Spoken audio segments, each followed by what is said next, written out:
Hello everyone and welcome to episode 60 of Cross Atlantic Gaming. I'm your host Risky the Kid, and joining me this week is my co-host Chocolate Bear.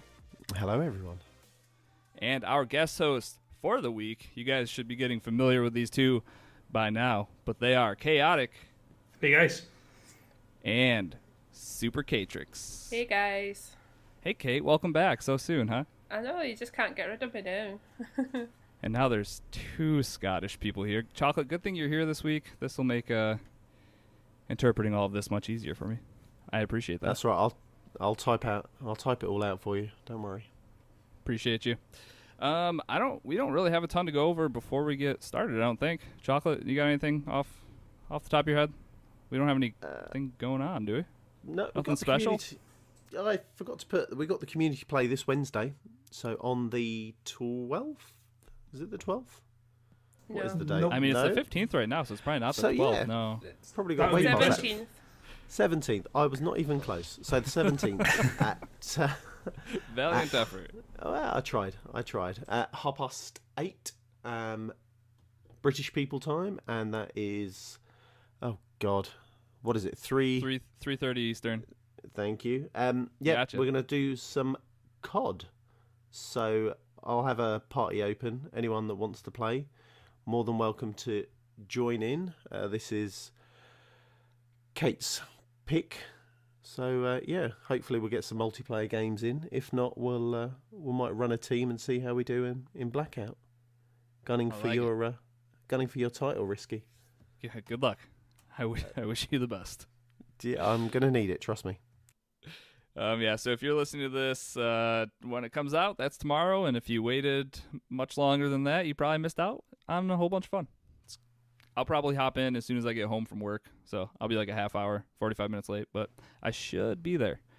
Oh. So that'll be fun. All right. Hey, another week in gaming. What have we all been playing? Let's just get the Division talk out of the way. I know at least two of you are still on that Division grind. Kate, Chocolate, what's going on? Whoever. Last week it was the best day ever. It really Okay. was. Explain.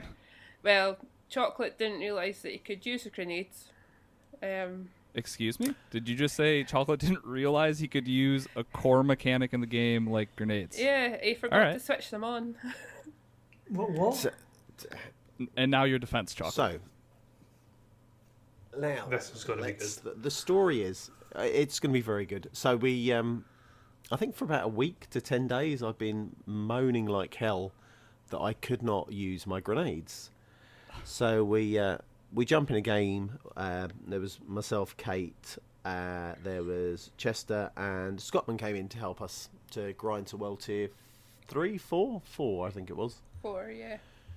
So, I'm there, I'm moaning, I'm saying, I can't throw my grenades, it's all part of my game, I always throw grenades, and then I move, and then I dodge, and I duck.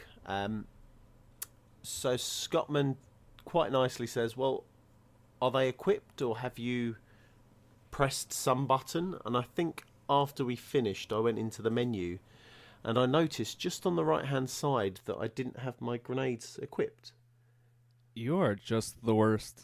Well, firstly, when did they change that? Grenades have always been equipped constantly. I mean, So- you had to have unequipped them. They didn't by default just unequip themselves from everybody's loadout. There's been 2 patches. I'm blaming the patches. Yeah. Hashtag user error. Workman blames his tools. Yep. So, anyway, I don't like the Division at the moment, so I'm off that for a little bit. Right, wait a minute. Worse to this, how long did it take you to notice you weren't throwing grenades? Oh, You for a know- while, I was... Yeah, he Go on, noticed it straight away. He really did notice it straight away. He's like, oh, grenades are my favourite. I can't throw any grenades. And then all And of a at sudden that he point, was... you didn't think of trying to explore chocolate? Thrown out there? I did. I came out the game. I reset the game. Reset my Xbox. Oh my god. Should have looked at my Uninstalled it, loadout. reinstalled it. He was going to uninstall it. He's glad he did Yep, not I was- install it. I was going through kind of all the technical issues that you would think, and I use technical in air quotes, technical. Instead, I should have just looked at my inventory and looked at the bottom right-hand side and pressed the button. So I am a fool. Yeah. To put it lightly, yeah, we'll go with that. Definitely That's full. Yeah, Understatement of the year. but yeah, we all had a good chuckle at my expense. What's new? But true. Made everybody's backs a little bit sorer that day. I appreciate that. Just a wee Yeah. bit, yeah. Yeah, and my constant, throw your grenades now, throw them now. Because I can't. Somebody help me. Yep. There's a boss, quick. So what world tier are we at, you two? We're at 4. Okay, cool. So we're getting there now. Remember that first weekend that I played the Division 2 for like 70 hours? I've been at World Tier 5 since like the second week that game came out. I've just been sitting there. Just waiting. Waiting for chocolate. Just waiting for all my friends. I'll get there, trust me. Yeah. Yeah, maybe having some people up there will bring me back in, because I literally don't think I've touched that game in months at this point, it feels like. So it was good though. Well, good for you guys. Chocolate, just do better. There's not much more advice I can leave you with. Get good. Just get good. Get good. Read the inventory. Yeah, Yeah. never mind. Equip valuable weapons, you know. Yeah, as soon as the game Works well. starts. Yep. As far as what I've been playing this week, I played a little bit of Modern Warfare Remastered, the recent multiplayer preview that they kind of showed for the new modes coming to this upcoming Modern Warfare game. Kind of got me in the mood to play some Modern Warfare, so I played that the other night with Dan, and that game's like riding a bike, as far as I'm concerned. We were mopping the place up. It was a lot of fun, but my favorite part about that game is just how simple that was. Like, were you playing multiplayer games at that point when the original Modern Warfare had come out, or did you play any of it at all? Yeah. So Yeah. Yeah. like back in the day, you didn't get to like. There was not that many customizations. There was like a couple slots for each weapon. You had a UAV, I think it's a strike, like a missile strike or an airstrike, whatever it's called, and then a helicopter, and like those were your kill streaks. And it was 3, 5, and 7, and it just everything about it was so simple. Like nothing was convoluted. So it was a lot of fun just getting back to that just classic Call of Duty multiplayer without like any of the new fancy stuff. We played for a good few hours, I think. That was probably enough by the end of it, because a lot of the kids that are still in there, though, you either run into people who are playing it for what seems like their very first time, or people that have not stopped playing Modern Warfare since it like literally came out. So it was a good mixed bag of competition we had. But another thing is some of those maps, like for not having played that in forever, there's a ton of those maps in that game that they feel so iconic. Like I knew where every nook and cranny was of the like 10 different maps we got that night. Just, I don't know, they're so good and memorable. And I feel like a lot of the Call of Duty games nowadays, I couldn't tell you like what game they were from, or I wasn't a huge fan of a lot of them now. But yeah, I don't know. It was good to be back in there. But Shipping container was my favorite. Shipment, Yeah. where it's like the tiniest map in the world. Yeah, the smallest box ever, and you just spam grenades for your first Dude, as soon as you that's load in. Yeah, as soon as we loaded in there, I was like, oh, this is the map where we just throw grenades as soon as we spawn in, because you can literally throw them all the way across this tiny map. The amount of kills from just lobbing grenades up at the start, it's fantastic. What a was it good that map. introduced Rust? What was Rust in? I think that might have been Modern Warfare 2. Was that 2? That one's because I think they remastered that one a couple times at this point. Rust was really good. I liked Rust. Yeah, they got some good maps. But yeah, so I played a little bit of Modern Warfare. I'm really pumped for this game to be coming out in October, so had to play a little bit of it. Moving on, Chaotic Borderlands 2. Okay, you're getting ready for a upcoming game as well. What's going on in Borderlands 2 for you? Jumping back in just it's the only game I've really got just now that's catching any sort of interest. Going to be doing a wee bit of work for the Cross Atlantic YouTube channel, so taking inspiration from some of the streamers that I watch, top tens, raid boss sort of ideas, showing different classes to build your character up. I'm going to do some sort of playthroughs with certain criteria. I've seen a few of them that are really quite interesting, so just tiding me over until the third one comes out. Yeah, man. What? That's September, right? September 13th. Okay. So yeah, that'll be here in no time. I mean, you gotta be excited. I've got a few things obviously coming out beforehand, so that's just obviously try to get them out the way before Borderlands comes out. I think there's that, is it Man of Medine coming out at the end of July. The one from the Until Dawn. Super massive, yeah. Yeah, that, and then obviously Gears coming out at the start of September. So that I think Man of Medan that's August, isn't it? Yeah, that's August 30th. Yes, yeah, end of August, running the start of September. Yeah, right. Well, luckily that seems like it's going to be a small enough game that shouldn't really get in your way at all. No. So I'm looking a couple of things to get out of the way, but Borderlands will be my priority until the third one comes out, I think. And then when the third one comes out, we'll just never hear or see from you again. No, You're if you've got me on the show any times, that'll be the only thing that I can contribute. Pretty much like Chocolate with Apex. So. Yeah, right. And speaking of Apex, we'll get to that in a minute. Yeah, we'll make sure to have you on the that first episode after the game comes out. Unfortunately, you won't. Oh no! Are you in my homeland? I'm coming to your neck. I'm coming to your neck of the woods, Risky. So. Yeah, that's better than staying at home playing Borderlands 3. I think so. We'll see. Bring it with you. Well, don't say that because the missus might hear this and that would not go down well. So it was a joke. It was a joke. But no, definitely when I'm back from MI, I'd definitely have a massive talk about that. Okay, cool. We will pencil you in. Well, speaking of Apex Chocolate, I put a bunch of sleeping little Z's next to that in our show notes. But what's going on in Apex? Noticed. I just wanted to talk about the season pass. That was it. It was not how you're a legend. No, I mean I did pick up 2 wins in 2 days, but that's not the point.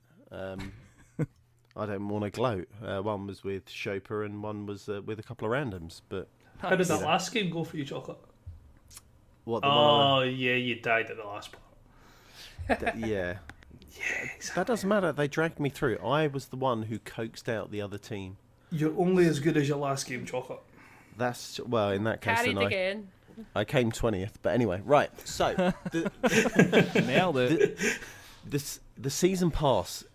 So they've changed. I mentioned last week how they changed it and the skins and so on and so forth.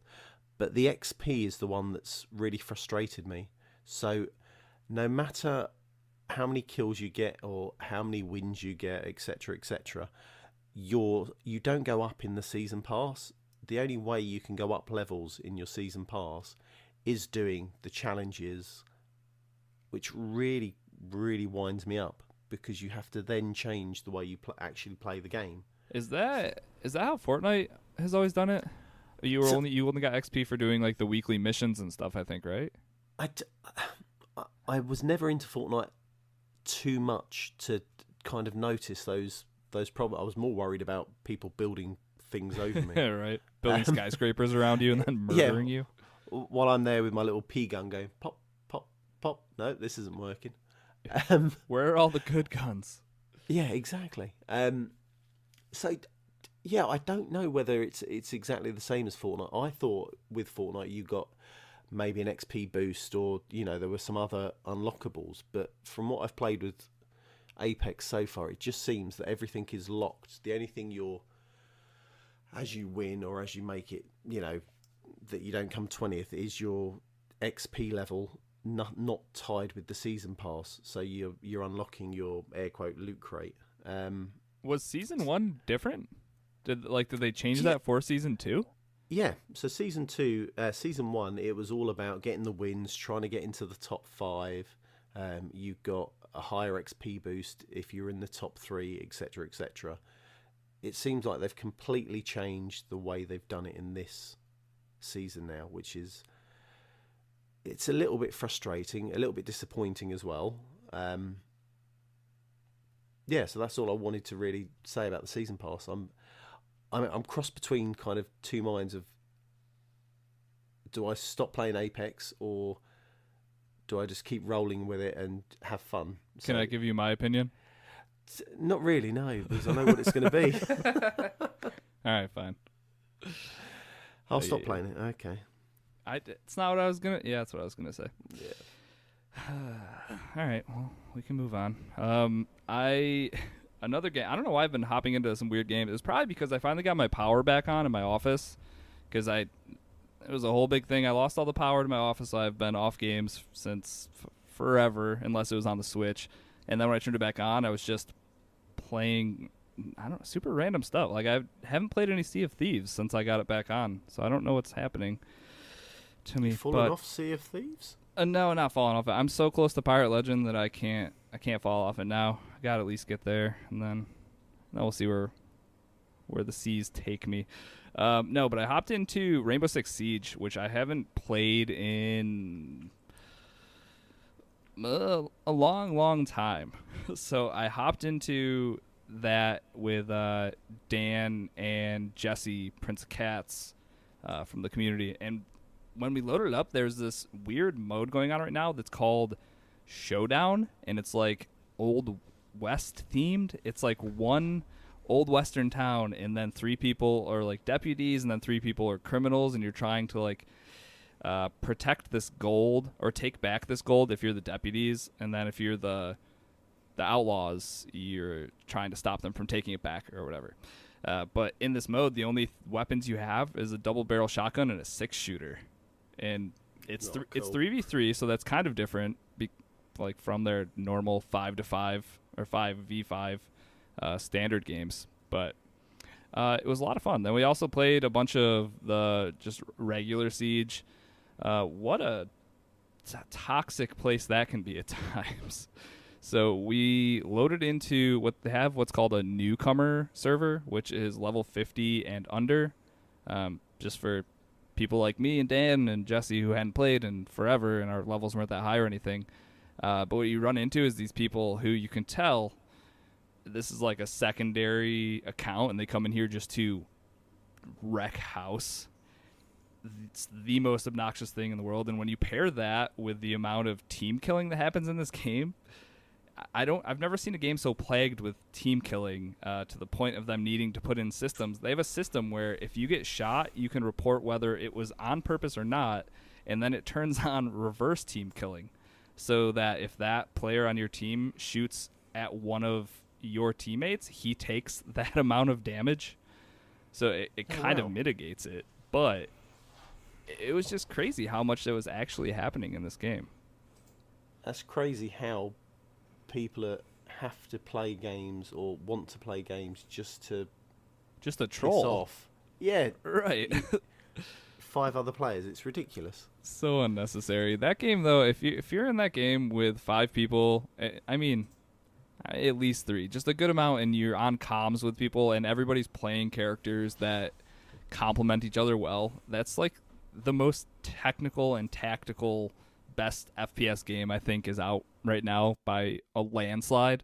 And I wish I'd put more time into it to learn more of the operators and whatnot. A lot of times I was like, all right, Dan, I picked Rook. What should I be doing? Like, what's my job here? Because I think he keeps up with it a little more than anyone else does. So a lot of great characters in that, and a lot of it's just a good competitive game. Headshots are headshots. Somebody clips you coming around a corner in the face, you're done. Like, you can have chest armor, but they pop your little grape of a head. That's that.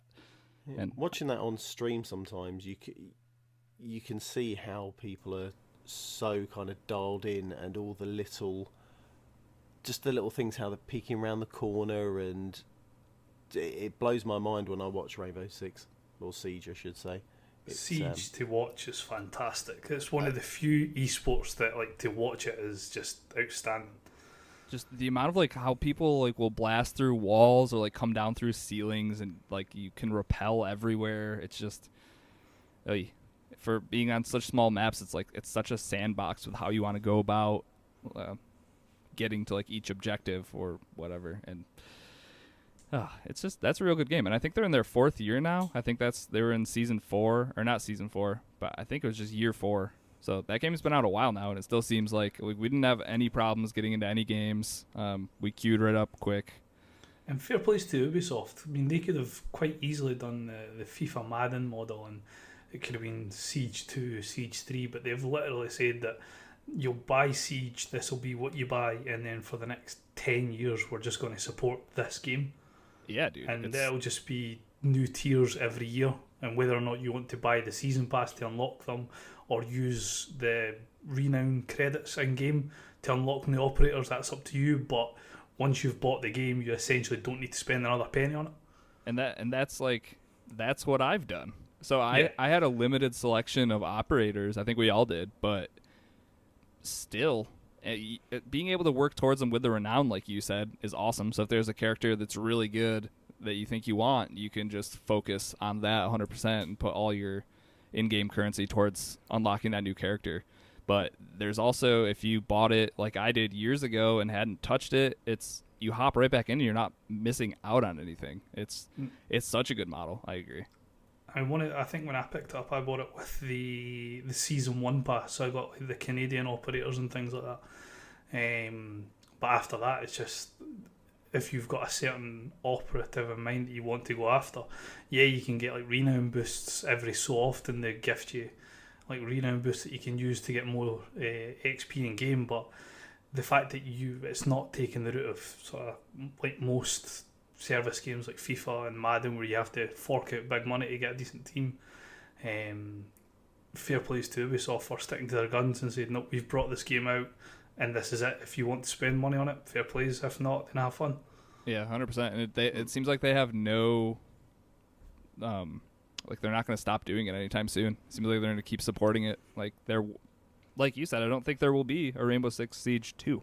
I think with the success they've had, especially like in esports as well, there's no need to bring out, same way games like Overwatch, there's no need to be an Overwatch 2. It just needs to be reskinned, new characters, new maps. As long as they keep doing that, they'll always get a recurring player base, because more people want to jump in once it starts getting even more mainstream.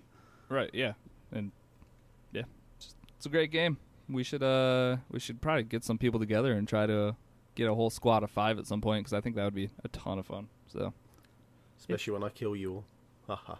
Yeah, especially when you drop a grenade at your feet, if you can figure out how to throw them. That is. Oh no, wait, who's the grenade dropper? I think that was Moose. No, it was Moose. Yeah, it was Moose. Yeah. In Rainbow Six. Yep. Yeah. It's Chocolate the bullet sponge. Yeah, Chocolate. You run out through that corridor. If you get shot, then we know to stay. We know where they are, so we'll stay back and just point and laugh. I'm a team player. That's all I'm telling you. I'm a team player. Good. I like it. All right. What's next? Chaotic playing some Civ 6. Is this because you bought a new fancy PC? If you want to talk about that, go for it. Well, actually, I jumped in it before. I jumped in it before I got the new rig. The new rig was more graphics than processor, just giving up the will to lift with the Elgato. So I thought, stuff it, let's see what is available there. So shout out to Ladonian for babysitting me through the process. He did the same thing for me. So got that up and running. Nothing overly complicated or overly fancy. It's enough to run Football Manager, Civ 6, games like that.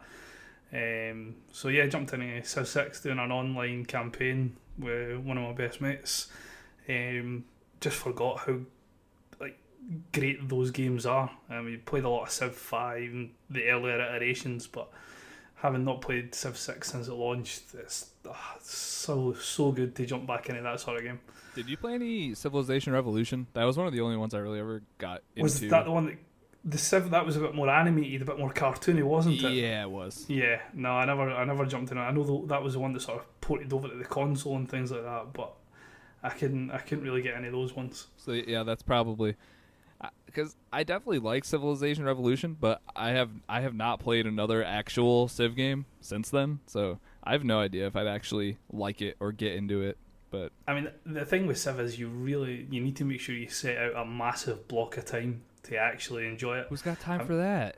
I think we set. I think the first night we played it on my new rig, I think we started at about 10:30, finished about 3. And Oh yeah. Wow. I don't even think we had reached the industrial era yet. So probably about late 1800s we were in the game. So we were just developing like riflemen or not riflemen, but like infantry and basic vehicles. How far? Like I said, I'm real inexperienced with these games. But how far into? Do they go into the future at all, or do you kind of stop Yeah. in like the modern era? No, you can go into the atomic era. So basically, there's X amount of ways that you can finish the game. You can do it with like a points victory. You can do it with a religious victory, science, political, and then domination, which is your war. The aim of the game, if you're trying to do it science-wise, is basically putting people on Mars. So if you get somebody on Mars, you win the game. But if you go down the domination route, you get like nuclear warheads, death robots, What? UAV drones, and things like that. So you get like I feel like I have no idea what this game is now. no, basically like you get to the modern day, and it's quite good because if you go like the Americans, you can get Marines. You can go like the Russians and get Spetsnaz and things like that. So you know everything up to there, and then it takes like the next step where you've seen it in like films, so like ray guns and like big predator drones and things like that. Okay. And then it takes it a step further with like death robots and cyber technologies and things like that. Oh, I and had no idea. nano warfare. So you can go way into like sci-fi. And then, obviously, once you've achieved that, that's you pretty much guaranteed to win because you've got robots and nukes that you can just drop on everybody. So I was going to say, the game's normally over before you make it that far anyway, don't you? it depends how you set it up. Because obviously, if you set it for a domination victory, you can drag it, like, you don't have to kill everybody. So you could leave X amount of people alive so you can get this super fancy technology and then destroy everybody after that. But it all depends how you want to do it. So I think the way that we've done it just now is we've turned off score victory, which makes it an unlimited game. So normally there's a turn counter of about 250 turns, and after the 250, who's ever got the highest score, they win. So turning off score means the game will run as long as we dictate it runs. Okay. So this game could last days, weeks, months, just however long we decide to stretch it out. Chestar in the live chat wants to know if Gandhi is still a lunatic in the game. Gandhi is still in the game, but he is not as insane as he was. He tries to revert back to his peaceful ways instead of the crazy warmonger that he is in 5. That's what? I was gonna say I need a little bit of backstory to this because I have no idea what you're talking about. So in 5, Yeah. was he just a warmonger, like you said? Some of the characters that are in 5 don't translate particularly well to their real life equivalents. Oh, that's kind of hilarious though. So you've got like Gandhi, who's a warmonger. You've got like the Zulus who just want to be friends. You've got the Germans who are best friends with the English. You've got Russians who love America. It's just, you look at it all and you think, that's interesting. Whereas That's this one, funny. it's a wee bit more.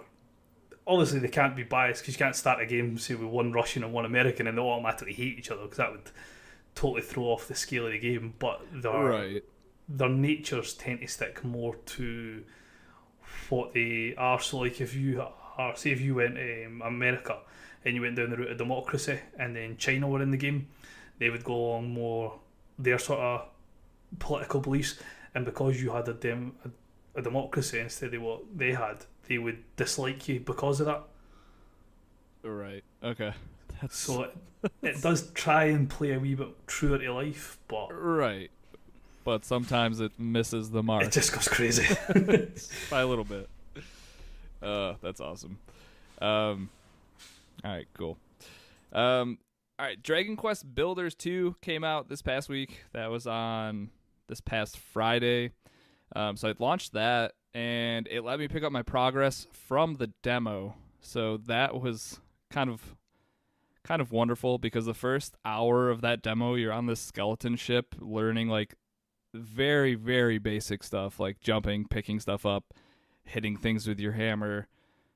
And it was kind of like, I don't know. In my opinion, it wasn't the best demo. So being able to just pick up where I'd left off was great. And that point was where I was about to head off to my first island, my first new island, where I was going to be meeting new people, finding new materials and whatnot to bring back to my main island. At least it's kind of what I thought I was doing, or I mean, maybe it will be what I'm doing eventually.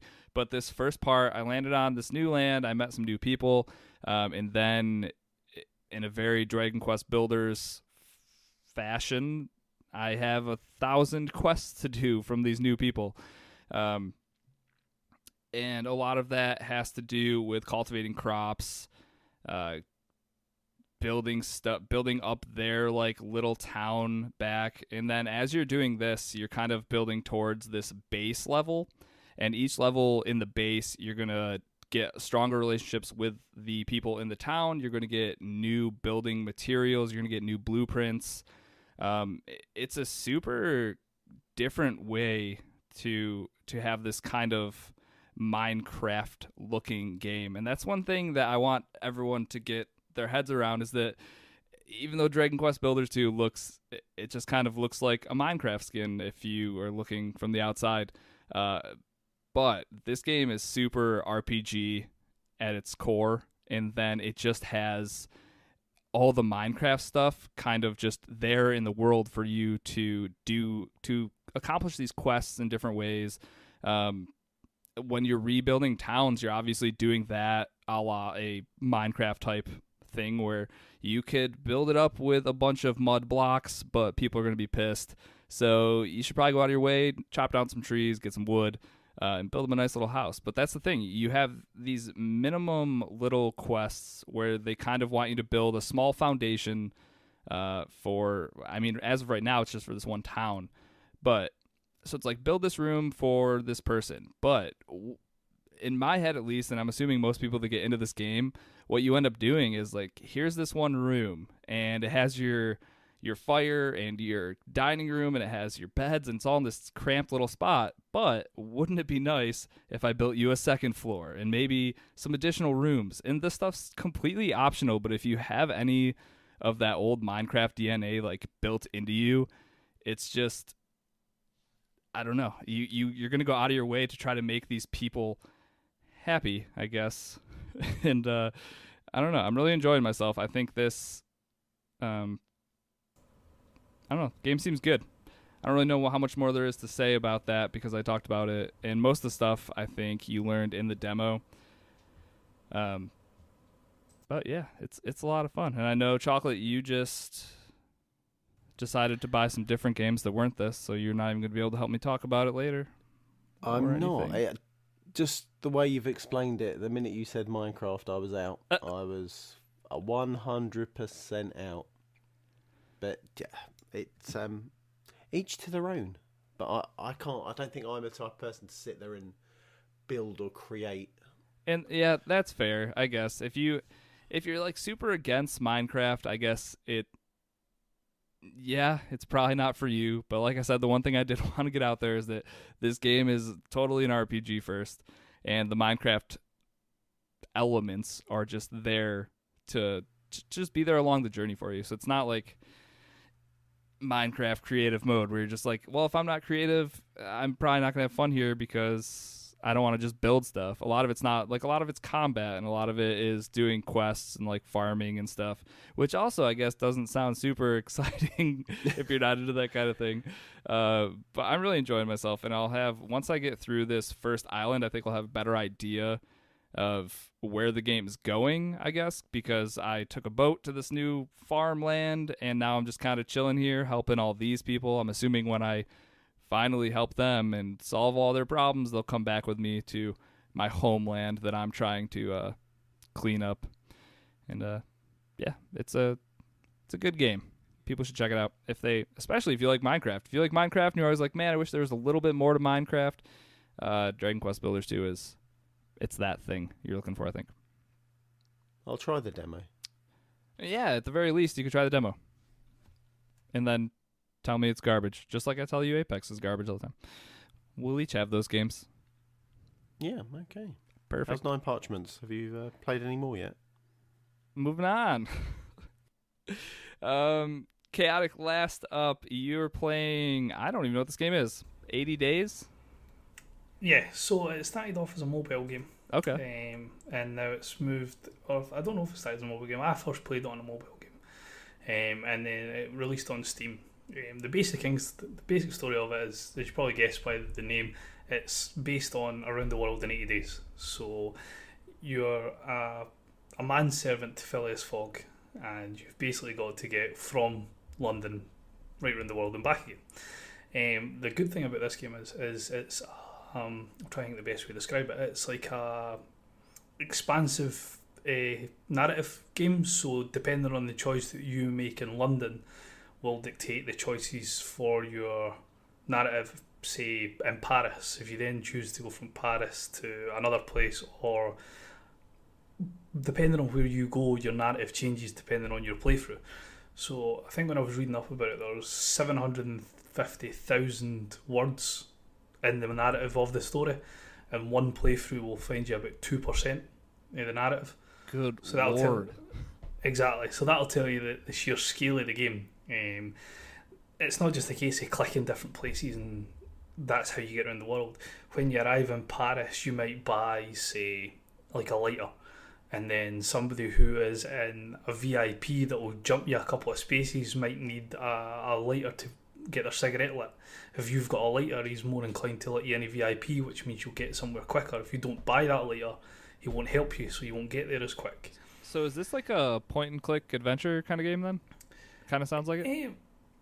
Kinda, yeah. So basically, like, you'll get loads of dialogue options that you need to navigate through, and based on what you answer, people react in different manners to you. You'll then, once you've finished the narrative for that part of the game, you'll then zoom out and it'll show you where you are in the globe. It'll then pop up with X amount of options to where you want to travel to next based on what you've said. That'll then jump into another set of narratives to give you more options to navigate around the globe. But there's things that you've got to consider, like you've got X amount of money at the start of the game. If you go bankrupt, your game's over. You'll take back to London and have to restart the game. You're in charge of Phileas Fogg, so if he doesn't eat or doesn't drink because you've not got food or not got water, he'll get ill. If he dies, you go back to the start of the game. There's loads of this different things like that. It's not just as straightforward as picking your route. You have to also make sure that the money that you've got stretches the full journey, but at the same time you have to spend enough of it to make sure that you've got enough sustenance to make sure you make it around the globe. It's a really well thought out game. I think when I was reading up on it, it's got one of the best ratings for a mobile game. Is it just called 80 Days on mobile as well? Yeah, 80 Days is just the name of it. Okay. So it's on iOS and Android. So I play a lot of phone games, so I might have to check honestly, this one out. You can probably run through like one playthrough of it in about 10-15 minutes. Okay, cool. But to get, obviously, the competitive side starts kicking in because there's leaderboards to see how fast you got around the world. Oh, okay. That kind of makes sense as far as it needing something to be competitive about, I guess. You can start comparing your score to your friends or the worldwide audience to see how fast you manage to get around the world. Nice, I like it. Does the story change at all then? Yes. Through each playthrough? Yeah, because, well, it'll depend. As I was saying, it depends solely on your narrative. So Yeah. if you change something, then you might end up in a different part of the world, which will affect your game. So, like, there was one of the games that I was playing through, thought it was a great idea to try and get over to like India at this point, because of the way that we were working. If you got out of India, you could have got onto the big train that runs right across Russia into China. Forgot the name of it. Trans-Siberian Express or something. Got to India, thought it was great, and then Phileas Fogg contracted cholera, so he died. Oh boy, I'm definitely like, downloading great. this. So I was like, oh, brilliant, right, that was a fail, let's not go back to India again. That's awesome. If you go through Russia, you have to obviously make sure that when you've been there, you've bought enough to keep yourself warm through Russia. You can get any like places like the Caribbean, and because obviously when it's set late 1800s, so you've got a lot of issues in America and things like that. So once you try and get into America through like Mexico, New Orleans type idea, there can be a lot of issues there. So you can get held up in that part. There's obviously weather aspects that play in it. So there's loads of different things that can affect your gameplay. It's just a really, really well written game. Cool. Yeah, I'll definitely check it out. Sounds nice. I like the idea of this and the leaderboards. It's a really good, really solid game. I think when I picked up, it was only $1.99 on the store or something. I think it's pretty cheap on Steam as well. So nice. I didn't write this in the show notes, but when you were talking about leaderboards and times and stuff, that Kamiko game that I was talking about last week, I think that arcadey game that was definitely good for speedrunners. I beat that in 1 hour and 36 minutes, and the speedrunner I think beat it in like 20 or something. So 23, I'm sure you said last week.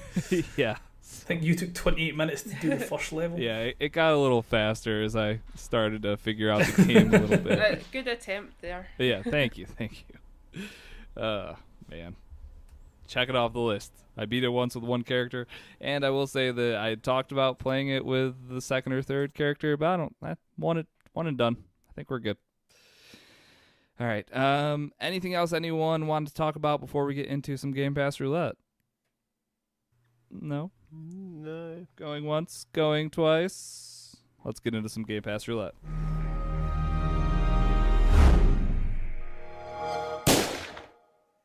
All right, so this past Game Pass Roulette was Ori and the Blind Forest. This game was developed by Moon Studios.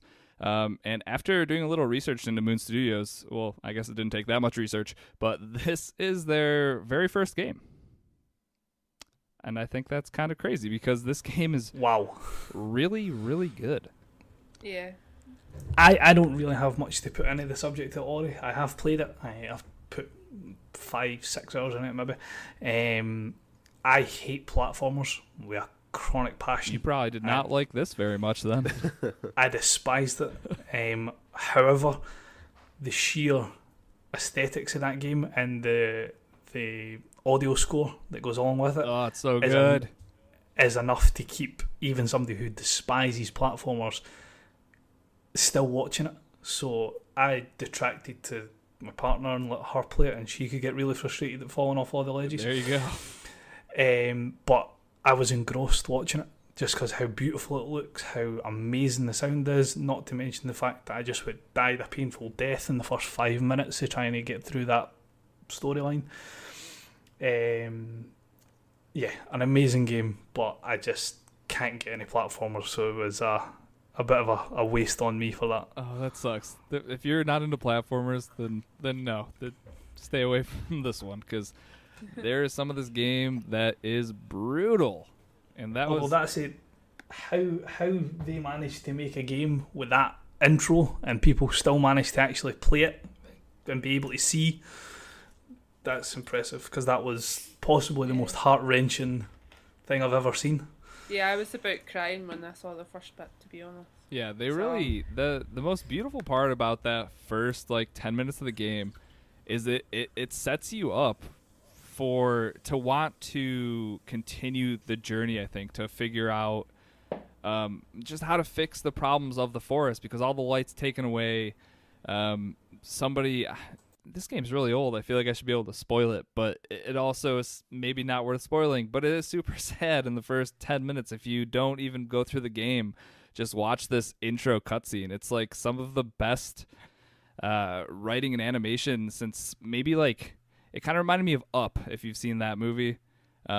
Yes. How they set up in the first 5 minutes. It gives you so much.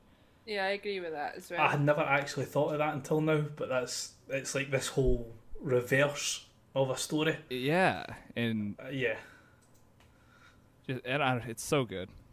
And the story continues. It doesn't just stop with that first sad part. You'll end up meeting new characters. One of the first characters you end up meeting and ends up being a core gameplay mechanic, and I'm so bad with names in real life, so obviously I'm not going to remember any of them in games. But the little ball of light that you find that does like everything for you as far as like the shooting and opening up new sections and stuff. Oh, do you think I could? No, I can't remember its name, but yeah. Yeah, so it's like right off the bat, you get a little partner in crime who's just this little glowing orb that follows you around and is just sworn to help and protect you. So it's not all sad there. And then you meet a fun little spider guy, and he's, well, at first you kind of think he's a jerk, and then you find out he's a little misunderstood. And then there's an evil owl that's trying to murder everything and everyone. He's kind of a jerk. But yeah, the story definitely continues. The core premise here is that there's like three elements that you're trying to get. I think it was, I'm not going to remember. It's like water, earth, and wind maybe or something. Wind, yeah. I don't think earth was the other one, though. No, probably not. It's something like that. It's the triangle of the water, actual wind, earth, and fire? though. Something daft like that, yeah. Okay, so yeah, you're trying to get to each one of these spots. And then, so I got to the very first one, and then what happens is when you get it finally, you have this painfully brutal escape sequence where there's something, essentially it turns into like an endless runner, and like there's something chasing you, and if you stop or get hit by anything, you restart that section. And this is different than the rest of the game, because the rest of the game you can literally save anywhere as long as you have the proper like currency or like stamina bar saved up for saving, which I kind of think is a cool mechanic. To rather than just hitting start and then save, you kind of have to it becomes a gameplay mechanic. The saving does, I guess. Yeah, but very random as well, isn't it? It's every time you kill not every time, when you kill an enemy, there is a possibility that it will drop a blue orb, and that blue orb allows you to then save. Yeah, so you can get some from enemy, and then I know there's also like plants or like crystals on the wall or something that I think also gives you that save energy. Yeah. So yeah, when you beat that first tower, you're sprinting for your dear life, and there's no way to save. So the amount of times that I died trying to leave this thing, that was frustrating. That was the first point in the game where I was about to break something, and there's some pretty hard sequences and sections in that game, but usually you can fall back on your save. And if I have one tip to give anyone that's playing Ori, save often, because there's nothing more frustrating than like thinking you're doing real well, you're 20 minutes from your last save, and then you die and you have to play the last 20 minutes. So if you get the energy, it's usually worth throwing up a save point, especially if you're moving into a new room or just anywhere new that you haven't been, because you're going to run into different enemies. There's lots of different enemy types. They all do different things. And if you get ambushed by something you're not familiar with, it's probably going to kill you, and you're going to go back to your last save. So hopefully that's not too far away. Did you find with when you respawned and you went to fight the next part of that level, or the same bad guy again, that your health didn't always regenerate all the way? So yeah, I don't know what was going on to the health. It did kind of feel wonky, because there was times where I was pretty certain I had like 3 things of health, and then I would feel like I got hit once and be dead, and I'd be like, what? I should have had a few more accidents, a few more oopsies there. Yeah, I felt the same way as well. Yeah, I didn't really understand. So I think was that just in like everyday enemies, or was that when you were fighting a boss? No, everyday enemies. Yeah, it was so everything. I felt like. Yeah. So I was gonna say, I've seen a couple of mechanics in like games where you're fighting a boss, and every time you die, it takes a portion of your health off. Yeah, so now, So right now I'm wondering if it's like, well, this enemy's attack takes off a bar and a half of health versus this one who takes up a smaller portion, I guess. That could be right, because every time when I noticed it, I was fighting I think it was the crow or the bird that does the swoop down and then the kind of the dash to get you. So that was taking a shed load of my health, and I got to a point where I had to put the game down, that I couldn't get past this part of the level just because I kept dying at the same silly point. And that was just wrecking my health so quick. Yeah, and then, so also there's cool abilities, and I feel like I have barely scratched the surface on that. I think the very first one you get is like a wall climb, and with this game being a Metroidvania, which didn't really talk about what kind of game it was. It's a very platformy game. It's a Metroidvania. You're gonna get different powers. It's gonna unlock new areas on the map for you to go and explore. You have a whole skill tree that you can put points into, all that kind of stuff. I forgot where I was going with that. Nowhere? Yeah, maybe. It's probably nowhere. Yeah, the way they allow you to do the skill tree and how you want to kind of bump up your perks is quite clever, because you've got three skill trees, haven't you? One, I think, is like jumping. It gives you like all the physical elements. Another one is your little what is it? The orb light. The orb of helpfulness. Yeah, so that makes that one stronger, and then the other one, I can't remember what the other one does.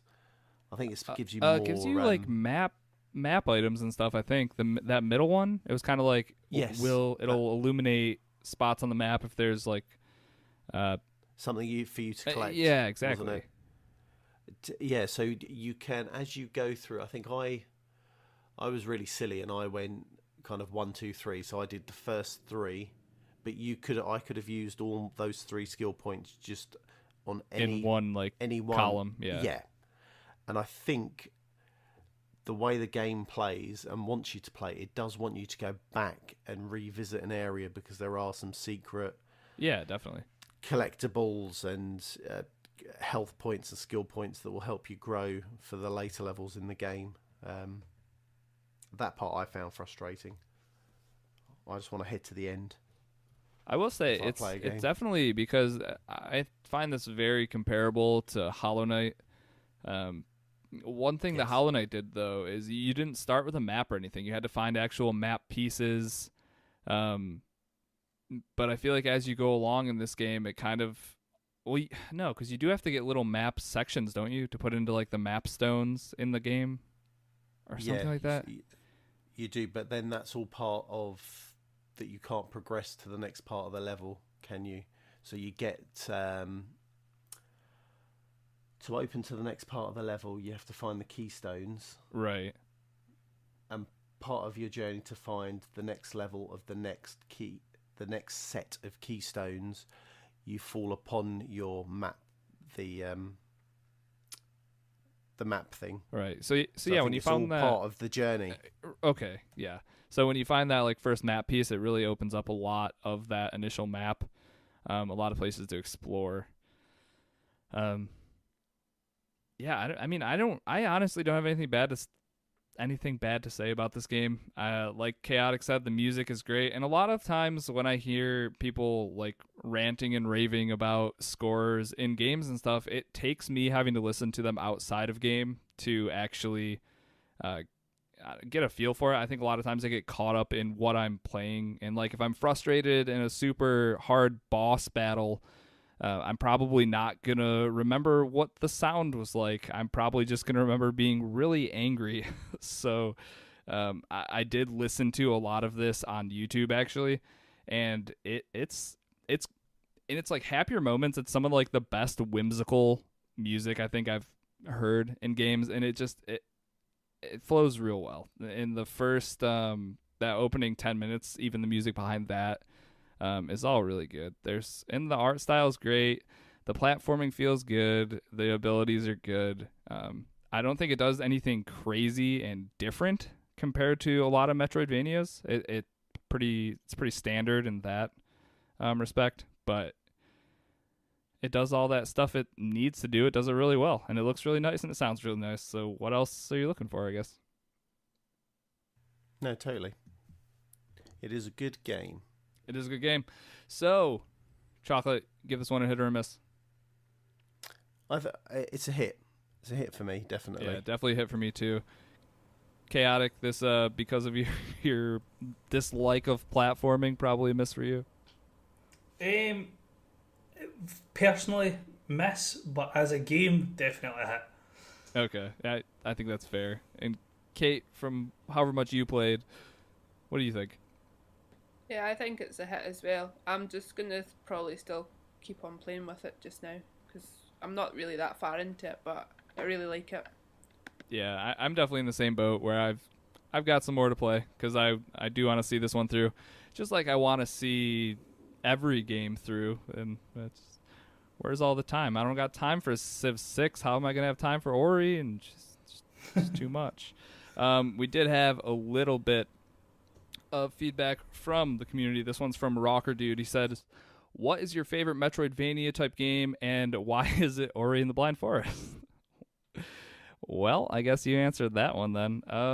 The only reason I'm going to put Hollow Knight over Ori and the Blind Forest right now is because I got all the way through Hollow Knight, so I had time to reflect on the whole experience and everything that was created and every little part of that game, where Ori, I'm a few hours in. And I didn't mention this earlier, but something weird happened where I was trying to play Ori a couple days ago on my Xbox, and it kept telling me that I didn't own it, even though it was in Game Pass. And I'd go to the actual store and look at it, and it would be like, you own this because it's in Game Pass, but then I would click on it, and nothing would happen. I uninstalled it, reinstalled it, and at that point, I didn't click back into it since then. So I definitely have missed out on some time on it because of, I feel like it's not the first time it's happened, and I have no idea if it's actually going to open right now, but that was obnoxious. So That's so strange. That's happened to me with Game Pass before. yeah, I don't understand. It's like I pay for this service and it's here, it's downloaded, and you're like, no, this isn't installed. No, it is, because when I click on it, it says uninstall. Like, obviously it's installed. Yeah, Chocolate, favorite Metroidvania game? For the story, 100%. It's Ori. Kind of gameplay mechanics, though, I do prefer. See, I was looking at this, and Dead Cells is classed as a Metroidvania game. So I do prefer the gameplay, or game mechanics, I should say, in Dead Cells.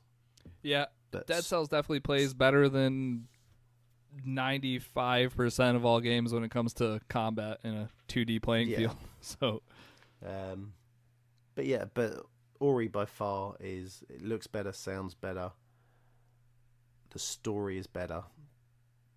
But yeah, for gameplay or fighting mechanics, Dead Cells for me. Yeah. Chaotic, you guys have any Metroidvanias that stick out to you that you really like?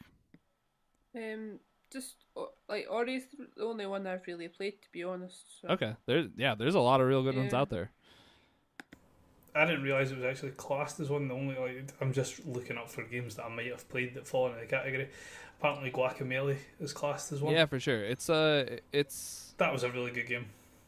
When I think Metroidvania, I just think of getting abilities or equipment that you have to go back and it'll unlock new areas. I think that's a key thing. And then just like boss battles, I think maybe are part of that. So, yeah.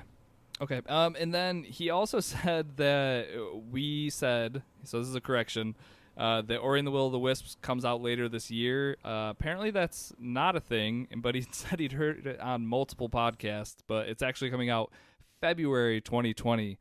So, if anything, we've got some more time to finish up Ori and the Blind Forest before we have to play Will of the Wisps. So, thanks for the correction Whoop, whoop. and the question, Rocker.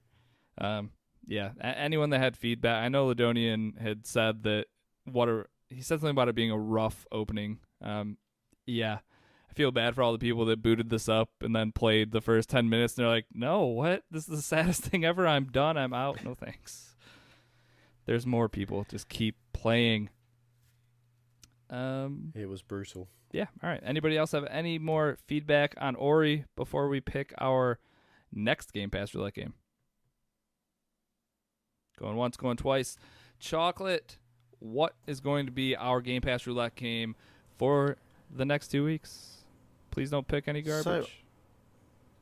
So, you see, I know you're desperate for me to pick a platformer again. No. But I'm thinking it's just entered Game Pass, I think this week or last week, and I'm quite desperate to play it. And everyone's going to hate me, but I don't care. So I'm going with Supermarket Shriek. All right. No. Hey, All I right. think that looks like fun. I don't. Choco, you Yeah. started that sentence that I had just entered Game Pass. I was like, yes, he's going to pick Shadow of War. Yes, he's going to pick Shadow of War. And then you done that. Yeah, I can't do Shadow of War. Too much of my life will be consumed and destroyed by trying to play that game. Cool. So, a nice, cool, fun-looking supermarket shriek. Can't wait. All right, sweet. So you heard the boss. This, our current Game Pass Roulette game is now Supermarket Shriek. So, I think they're gonna have an extra week. Is there 5 Tuesdays in July? Yes, there I will. are. Yes, there is. Yeah. Okay. So you're gonna have an Yeah. extra week for this, actually. So there you go. Get your Supermarket Shriek on. You got plenty of time to play it. Chaotic, you can still play Shadows of War or Shadows of Mordor or whatever one just got added. So no worries. Maybe someone will pick it someday. Maybe. All right, that's that. So next up, let's get into some news.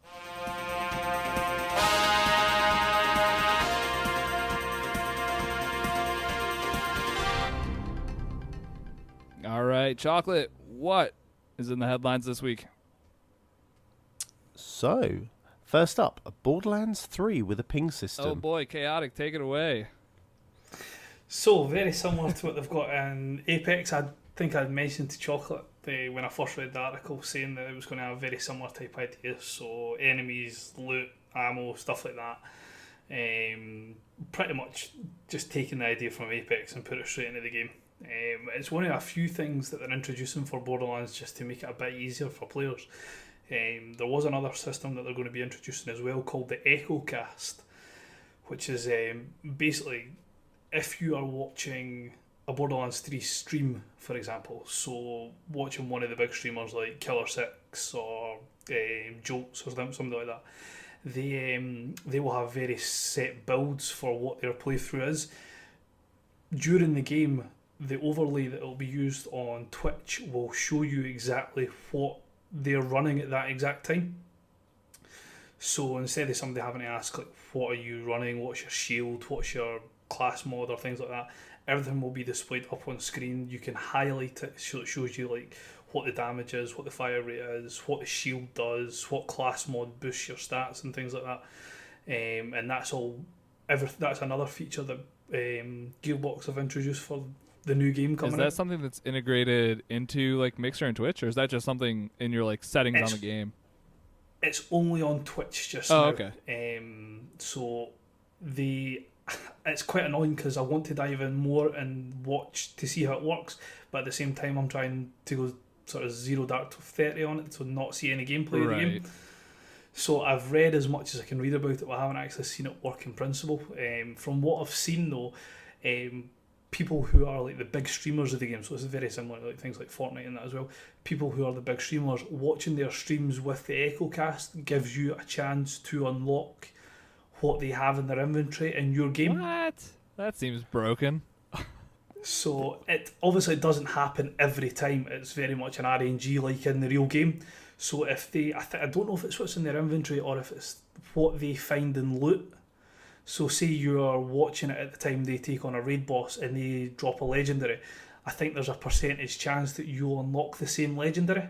Huh. So Sounds like Mixer are doing that type of, come watch our stream and we'll give and you get loot. Yeah. loot box. Yeah, So it's kind of similar to that. I'm not exactly sure how it'll work in game because, as I say, I've not actually watched the gameplay to see how it translate.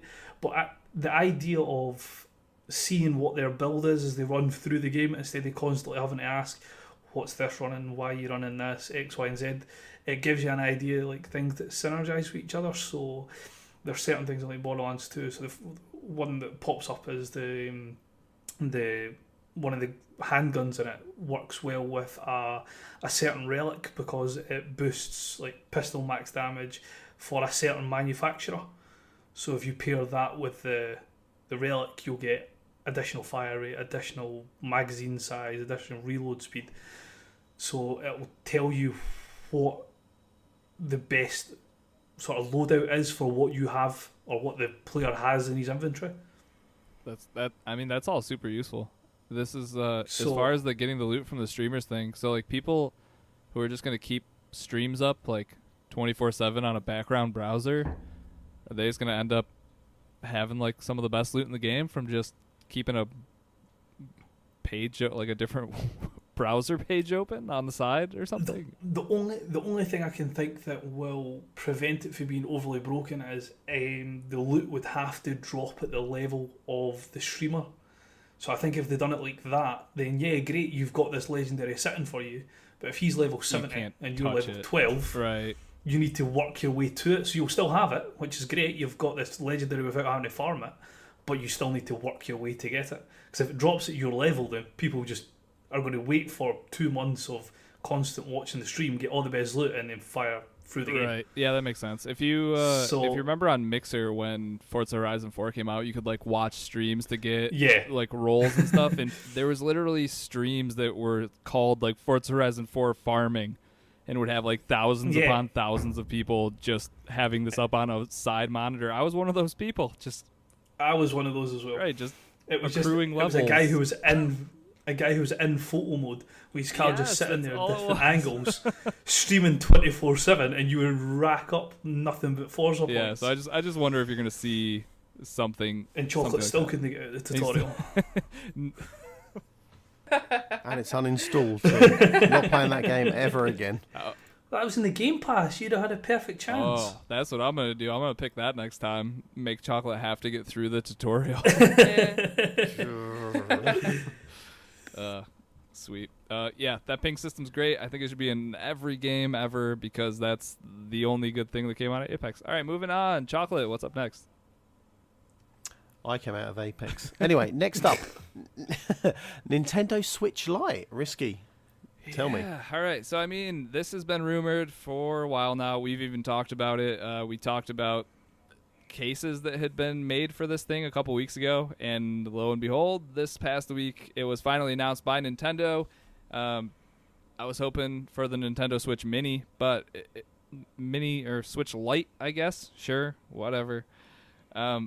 But so this is just a super basic version of a Nintendo Switch. It comes in 3 different colors. You've got turquoise, yellow, and gray. And then there's also a special Pokemon edition that'll be coming out.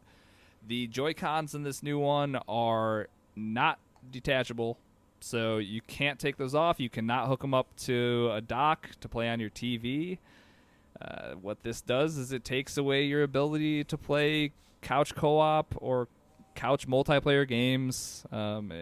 This is something that is going to be marketed towards people who are only going to be playing their Switch in handheld mode, and I think that's fine. There's a couple more things that are not there, though. There's not going to be a kickstand. There's no rumble, which is weird, and then there's also not going to be motion controls either. So they stripped a lot of this stuff out. So there's going to be certain games you're not going to be able to play. Games like, well, 1-2 Switch, because who's playing 1-2 Switch still? Probably not anyone. But, yeah, so that's not, you're not going to be able to do that anymore. It's also not going to work with most Labo kits, which I don't think anyone is using those anyways. But on the plus side here, it's going to have a little bit better battery life. They're saying 20 to 30%. And it's only going to be $200. So I think the price point here is the only standout thing. The only reason I could see people picking this over the normal Switch, in my opinion, spend the extra $100. By the time you buy some extras for the Switch Lite, like, hey, I might want to play with friends on my Switch, so I'm going to need a 70 or 80, however much Joy-Cons are. I think Joy-Cons are like $80 for a pair.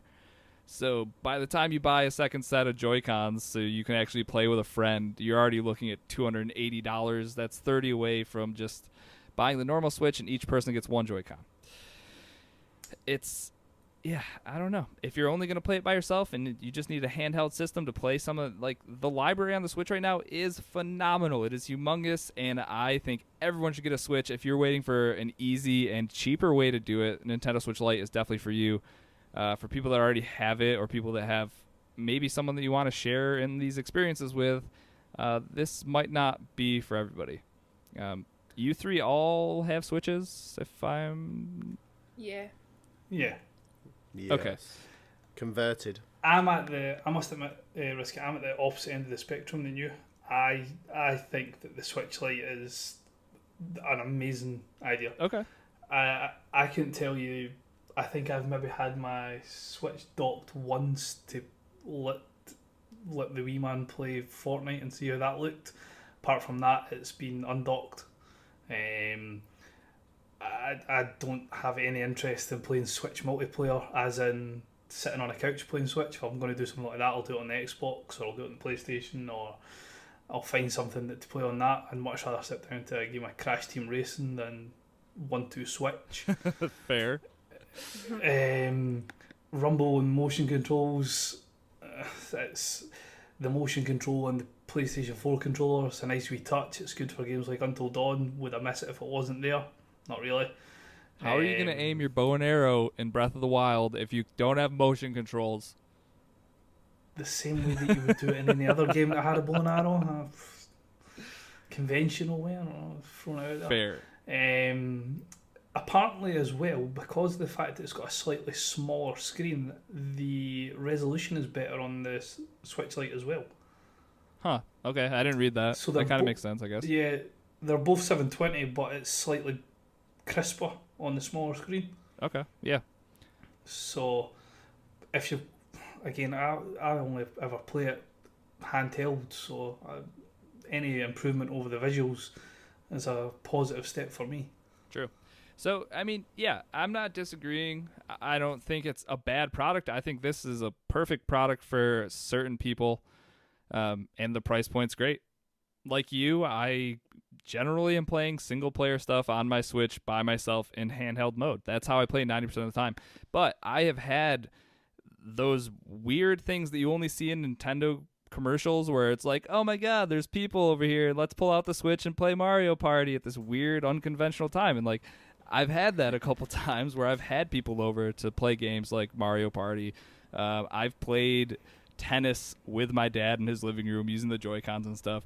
So I have had some of those experiences, but if you were a person that was kind of like, ugh, $300 is a lot for just another handheld, well, here's $200 and it's a handheld. And like you said, you're not missing out on much. It's just a cheaper price. So, see, I quite like having it docked. I quite like seeing it on the bigger screen as well.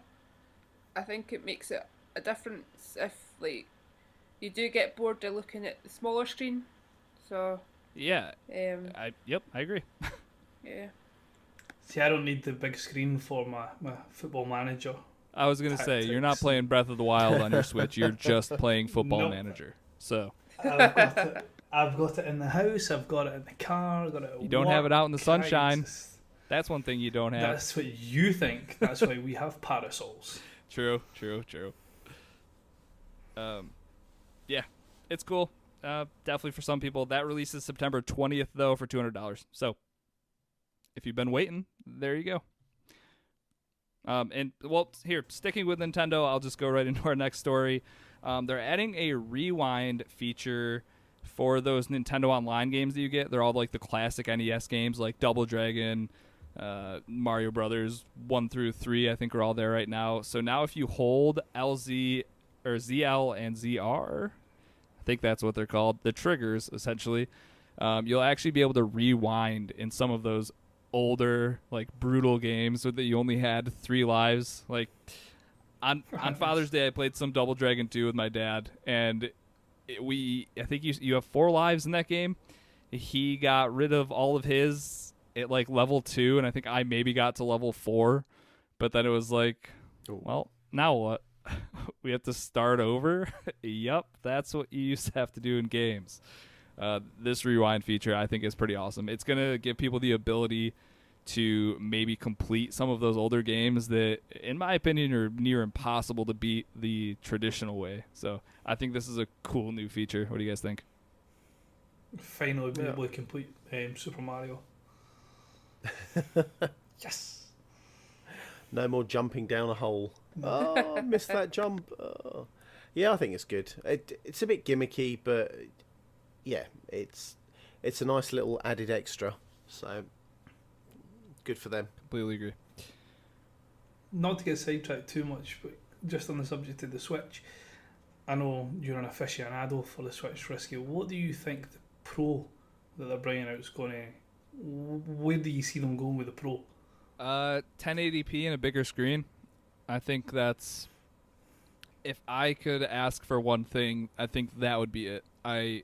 Most men, at least that I talk to, the Switch is those Joy-Cons are very small, very little. I've noticed that as well. If I didn't have my grips on the side, I think, well, yeah, because when I go back to it now, like when it's not in my grip case, it's kind of like, oh god, this is so uncomfortable and small and weird.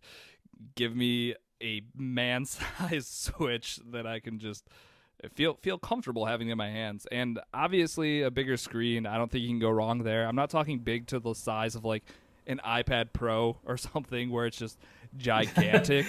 How big do you think they could go still having in the handheld type? That's the thing. How much far? Maybe like, I'm just gonna keep comparing stuff to like iPads, but the iPad Mini I think is a perfect size. It's that would. It's work. maybe an inch, maybe 2 inches bigger, and I think you're just getting that, and you're getting a little more horsepower under the hood, if you will. Because I've been playing Dragon Quest Builders, like I mentioned, and it is beating my Switch up. It's like the hottest my Switch has got. My fans are on all the time. So, and I'm just afraid that's going to keep happening the further and further we get into the Switch's life cycle. They're going to keep coming out with these games that are going to be more intensive, and the Switch is going to, like, you have The Witcher 3 coming out. Granted, it's only playing in 500p or whatever, but that's still going to melt your Switch. Switch. I'm worried about how loud the fan is now when I'm playing Dragon Quest Builders 2. What's it going to do when I'm playing Witcher 3? So I think they definitely are going to need to upgrade the hardware. All the games they could have ported across, why they wait with Witcher 3? Because now I'll finally beat it. Well, no, probably not. No. Probably get the same 20 hours into it I have the last 4 times I've restarted it. So they could have went so many different options. Witcher's just that perplexed me. Yeah. Are you going to pick it up? Oh, probably. There it is. That's why they did it. It's only my 13th playthrough that it'll be. You're a crazy man. 470 plus hours in that Good game. lord. Although I double checked, it's overtaken by Borderlands now. Well, at least you have 2 games that you really I really don't know like. is worst. Not surprised. No, not surprised at all. Those are the 2 games that are just synonymous with your name at this point. Borderlands and The Witcher. And Football Manager. Yeah, I just kind of lump everyone from the UK in with that, so sorry if you don't play it. But if you have got a funny accent, you love Football Manager. Kate, you included. To make matters worse, I was double checking when I set up Steam on the new rig. I was double checking my games. I think it was 17 or 18. I had more than 1,400 hours in that game. Yeah, moving swiftly on. That's as an I issue. throw open my mouth. Chocolate, what's next? We've got the Man of Medan multiplayer. All right. So this is, Chaotic was just talking about it. This is the game that's coming out by Supermassive Games. They're the people that did Until Dawn. They dropped a trailer announcing 2 multiplayer modes, which I thought was super interesting. But after I read about them, kind of made a lot of sense. So the first one is shared story mode. So what this is going to do, this is just online co-op for 2 people. You're each going to take, I believe you're each going to have a couple of the different characters. It's going to switch from chapter to chapter. And you're going to take control of these characters, and you're going to go off and do what they're doing. And someone else might be with you. They might not be with you. But choices that you make are going to affect the other person's playthrough, obviously. So that'll be kind of cool, I guess. But the one thing this does do is it cuts out a lot of the story. You're missing out, because if you play it traditionally, you're going to see every little part of the story. When somebody branches off and goes somewhere, your story is going to stop with the one person and cut over to the next person, so you're not going to miss anything. If you're playing it in this mode online with somebody, you're going to be missing out on stuff, And they actually came out and said that this will cut the playing time from around 5 hours down to 3.5 or something close to that. So you're missing out on a solid hour and a half of content that you're going to be missing not playing this. So I'm not super stoked on the shared story mode. The second multiplayer mode, though, is called Movie Night mode. And I think this is... This sounds awesome. awesome. This is exactly what I wanted. I played through... Well, no, I should say I played through Until Dawn once. Then I sat and watched Meg play through it once, and then my buddy Waterloo, I made him play it. And I sat through all 3 of these playthroughs and loved every minute of it. And that's the thing, is that Supermassive heard these cries from everyone. Like, streamers were doing the same thing, like playing along with their fans. So what they're doing is dropping this Movie Night mode. What's happening here is each person is getting assigned a different character in the story, up to 5 people. So each person will have a character. You're going to make the decisions. You're going to do the quick time events. You're going to do all that stuff for the one person. And it's going to be where you pass the controller back and forth. So it looks like a lot of fun. And then at the end of each little chapter, they're going to give out little gimmicky awards like fastest quick time event, slowest at making decisions, all that kind of stuff. And with the Movie Night mode, you're still getting the full, like, you're going to see the entire game because you're never really cutting away from the main story. So I think Movie Night mode is a super good idea, and I think you agree with that, Chaotic. Yeah, definitely. I mean, I must admit, I'm probably going to play it through in the shared story mode first. Yeah. Again, one of my best mates that I game show with, he's a big fan of this idea as well. Before I'd actually read into what they were going to do about it, as soon as I heard shared story mode, I automatically thought they were going to do the same as A Way Out. Oh, that would have been... That would have been perfect. fantastic. So you could be... I'm thinking back to like Places Until Dawn, where they're in like the log cabin, and then one of the other couples is getting chased by the Wendigo. You could be sitting there in front of a fire relaxing while your best friend's getting chased down a mountain range by the Wendigo, for example. Having both of them on screen at one time would have been a really nice element. But then when I started reading into it, where it was going to be you only get to see what your characters do, and then you miss out on that, I was kind of disappointed in that. But I still like the aspect of you're going to have, especially if you're doing this as like an online co-op type idea, well, that's what it is. So you're going to have this bit where you're probably sitting there nice and relaxed, whereas your co-op friend could be like, losing his mind, like losing his marbles, and like you're constantly, what's happening? What's going on? Why are you so nervous?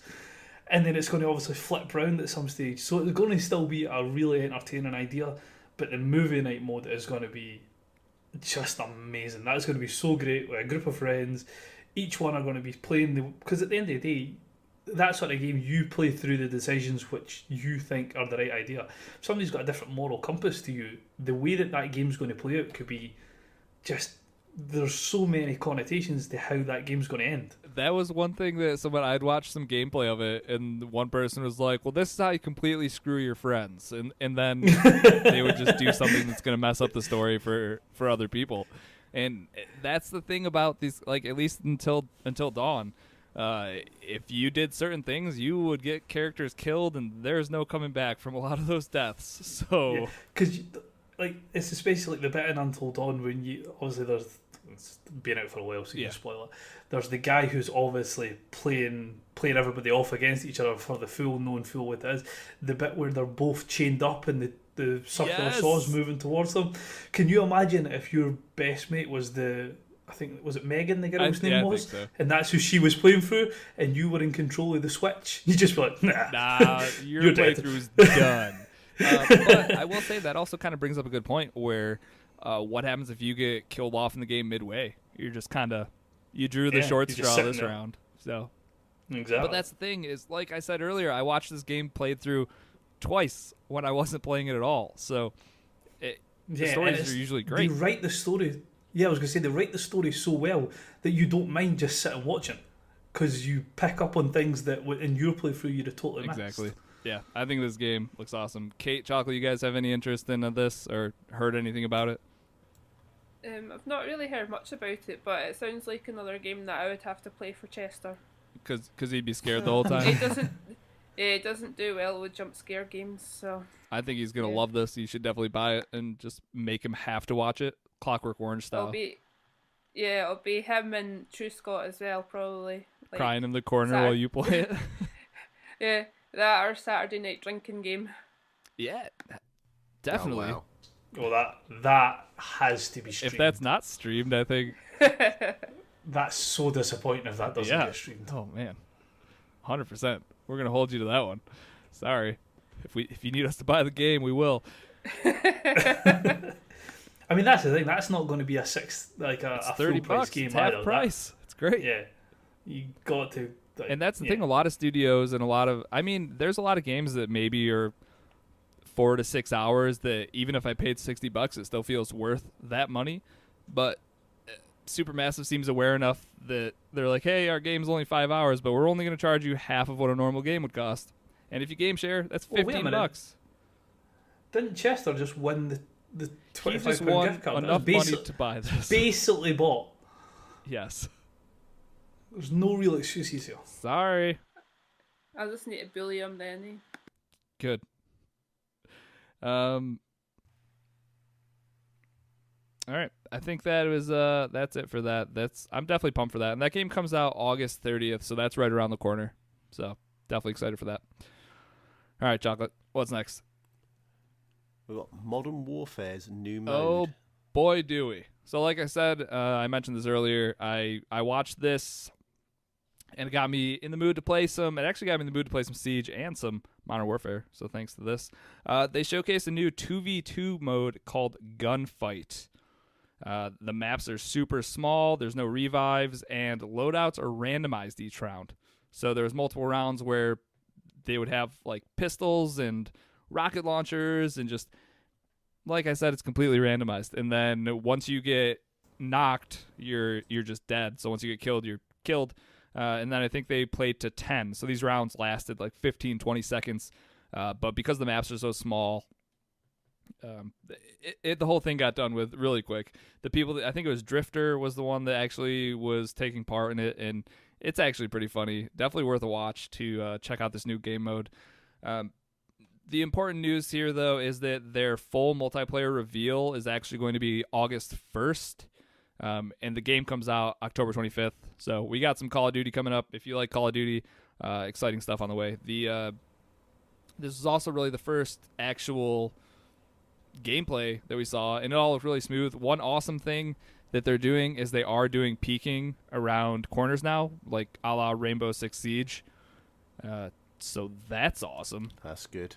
That's nice. They're also doing, I'm going to forget what it's called, but if you are on a wall or a doorway or a windowsill or a corner, your stability will go up like you're resting your gun on something. So if you're not moving, Oh, your nice. stability will go up with any gun now, which awesome. And now you have to make choices. Whether do I go around running and gunning, or do I kind of hold down this corridor, get my added stability bonus, and just mow people down as they come down this corridor at me? So Or the chocolate, just stand there and get shot. yeah, and try to throw grenades and not be able to. That kind of Yeah, thing. definitely. Guys, it's a known technique. Please. Ye old meat shield. I love how you managed to come off unmuted there just to try and defend yourself when it was just me, and then everybody jumped on and just went, "Oh, okay, yeah, you're right." Yeah. Head down. Oh. To be fair, like when I play games like that, I do kind of just run in, so I would probably be dead in like 2 seconds. So Yeah, this definitely seems like a pretty tactical mode. I think that's kind of how this new game, maybe, it seems like it's going to be a little more slower and tactical than traditional Call of Duty. Not positive. I guess we'll find out more on August 1st when we do get that full multiplayer reveal, though. So definitely tune in for that. And tune into the podcast, because I'm sure I'll be dissecting that when it comes out. So, all right. What's next? We have Lord of the Rings MMORPG. Oh my god. Blech. So yeah, Lord of the Rings. Closing up. And I could just hear Mirror Designs and Ladonian just going nuts in Discord. I think Mirror Designs was the one that actually brought this up, and I was like, oh, all right, you guys like Lord of the Rings? They're real nerds. Sorry. So this is a free-to-play game in development by Amazon Game Studios and Leyu. I think that's how you pronounce that, but they own the Warframe developer Digital Extremes. I've talked about Digital Extremes before. They're just a real good company that knows how to do games as service games very well. Look at Warframe for any reference for that. So they're going to be working on this. This game was actually announced last year that it was in development by Leyu owned Athlon is the name of the team. And an unnamed development team, but we now know that the unnamed development team was actually Amazon Game Studios. They are currently also making a different MMO called New World. So there's some pedigree and experience there from both development teams. And the only thing we really know about this game right now is that it's set a long time before Lord of the Rings. So we'll be seeing new lands, new characters, all new stuff there. But definitely exciting news for Lord of the Rings fans, or any of you Lord of the Rings fans. Loved the movies, loved the books. This game's 5, 7, 10 years too late.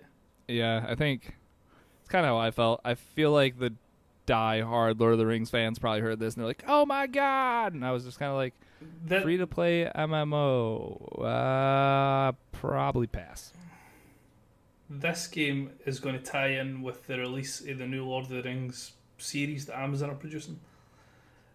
I was just going to say that, yeah. That's what they're going to do with this. That's how they're going to get their big kick off it, by saying, you've watched the series, now come jump into the game. So funny enough, they actually did mention that they were not going to have anything to do with each other. No, they won't have anything to do with each other. They're just going to use the positivity from the series to sidetrack. Nostalgia. Oh, you really like that Lord of the Rings TV show? Well, how about a game that also is in the same universe? And we'll leave it there. Exactly. It is funny, though, because the TV show, I think, and this game both take place way before the actual events of Lord of the Rings. So, exactly. In the history of Lord of the Rings, there's only so many massive events that they can pull sort of inspiration from. Right, like there's got to be some kind of crossover here, like with the different areas or people, unless they're kind of just, I don't know. Because obviously, like I think with the TV show, is the first one going to be to do with the big scary baddie? I can't remember his name. Sauron. No, his boss.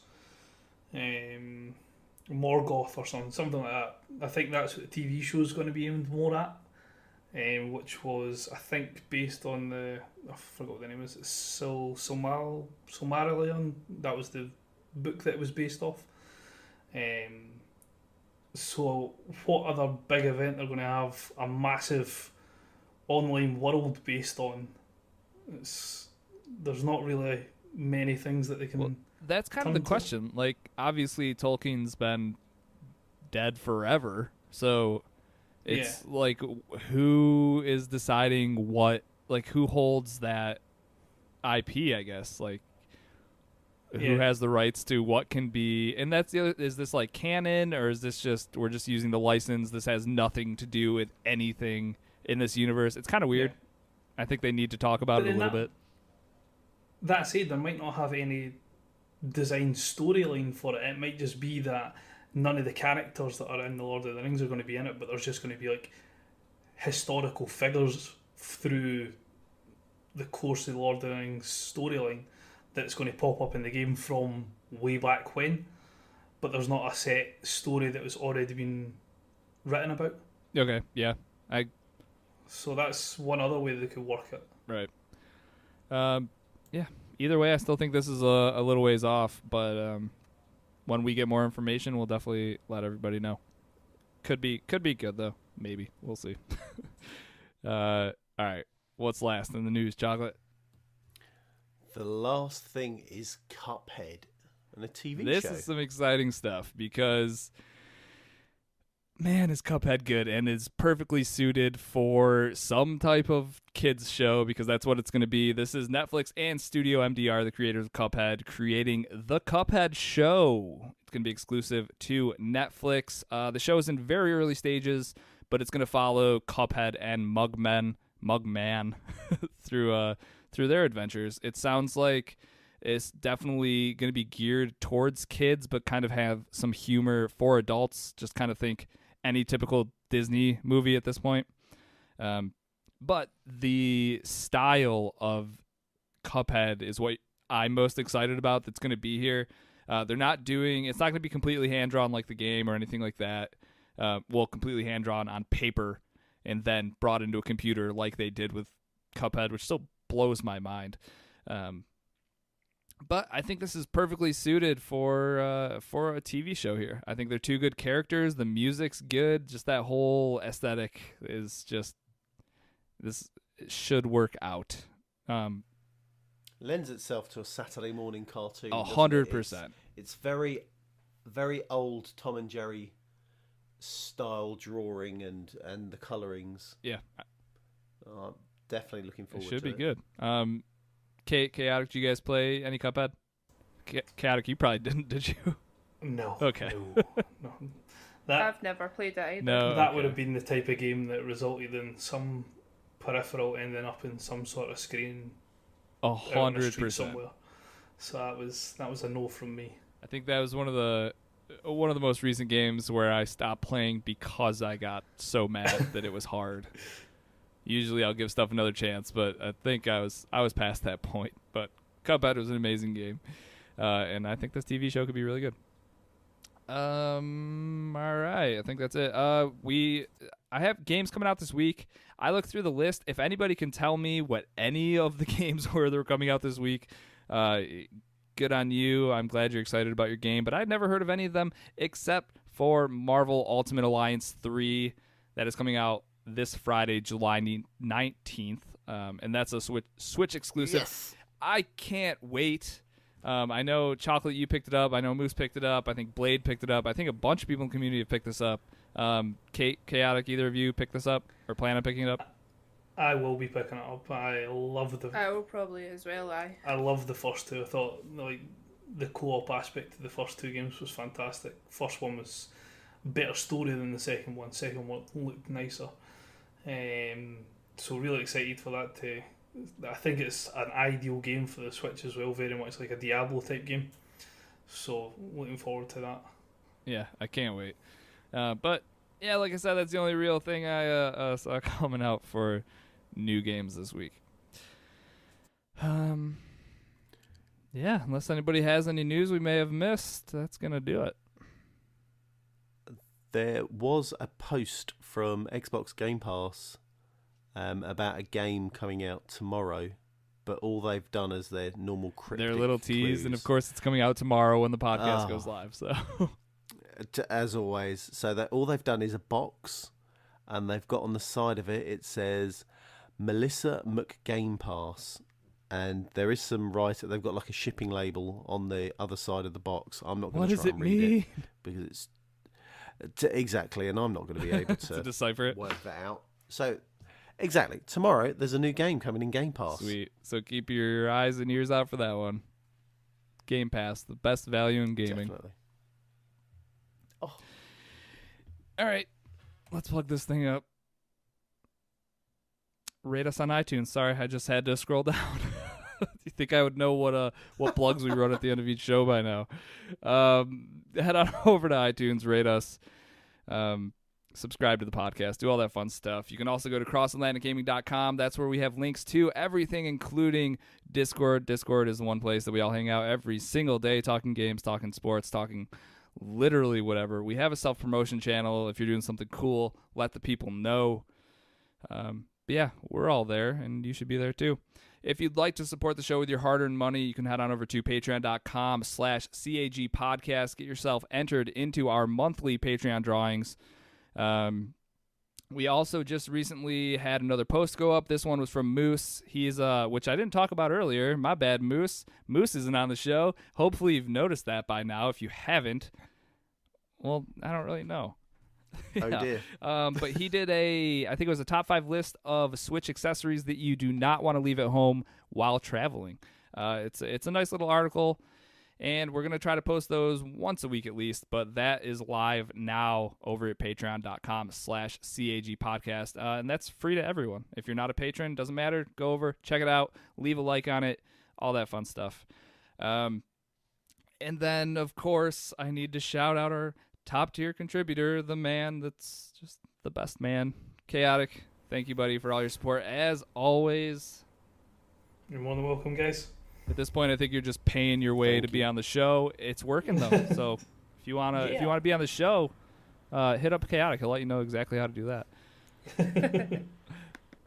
He will tell you the exact amount it will cost. And then if you need to reach out to us via email for any reason, cagpodcast@gmail.com. If you want to find me, I'm at Risky the Kid everywhere. Chocolate, how about you? I'm Chocolate Bear everywhere. Come join me on Apex. Or don't, it's up to you. Chaotic. Chaotic UI everywhere. And Kate the Great. Super Kate Tricks everywhere. All right, well, hey, Kate, Chaotic, thank you guys for being on the show. I understood literally every word you said. I think maybe if you heard me say and it was a question, I might not have understood what you were saying. But I think I got you. Thanks for being on the show. This has came leaps and bounds from the first week that I was on, to be fair. 100%. Well, look, I'm using my phone voice right now, so... Is that what you have to do? Just make it clear and enunciate everything so everyone can understand you? Yeah, I do that a lot at work, so yeah. Good. You guys have both figured it out. You've both gotten to a point where we know exactly what you're saying. I'm speaking at about a third of my normal speed. So. It's really funny that you say that, because there was a long time ago when we played a game of PUBG where this is when I think it might have been one of the first times we ever played a game together, and I had literally no idea what you were saying the entire time. Exactly. I've realised that when I'm speaking with the American side, it needs to be a lot slower than my normal 120 mile an hour that I speak. Yeah, it's probably our fault, not yours. Don't take it personal. Alrighty, so thanks for being on the show, guys. And also, thank you to everybody for tuning into this week's episode of Cross Atlantic Gaming. We'll catch you guys next week for an all-new episode. Goodbye. Peace. See you, folks. See you later.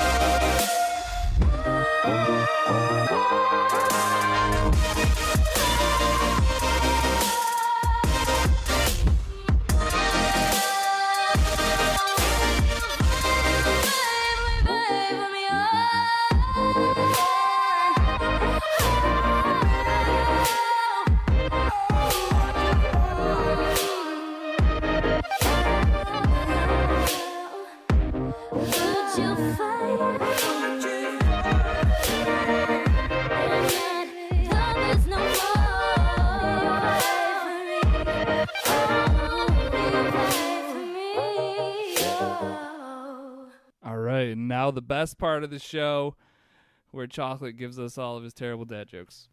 Oh, that's a bit harsh. I will go guests first. Do you guys have one lined up? Yeah. Go for it. So why couldn't the bicycle stand up by itself? Oh my god, you've literally just taken my joke. What's the answer?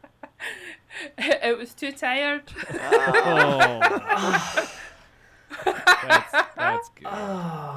I'd also be upset if I was you, Chaotic. Did you have a backup?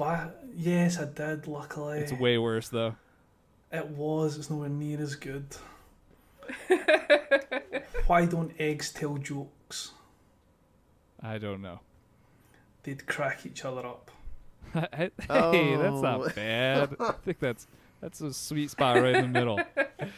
I made a pencil with 2 erasers. It was pointless. Oh, come on. I'm supposed to ruin the dad jokes, not you. I have to find another one. Chocolate, you got anything? Oh, my girlfriend said to me last night, "You treat our relationship like some sort of game," which unfortunately cost her 12 points and a bonus chance. Jesus, that was bad. That was I should have terrible. had that before. That was awful. I didn't laugh. Sorry. What do you get from a pampered cow? Nope. Spoiled milk. Oh my god, okay, I'm done. Help me out. I'm out of here. How much money does a skunk have? Not as much as chocolate. 1 cent.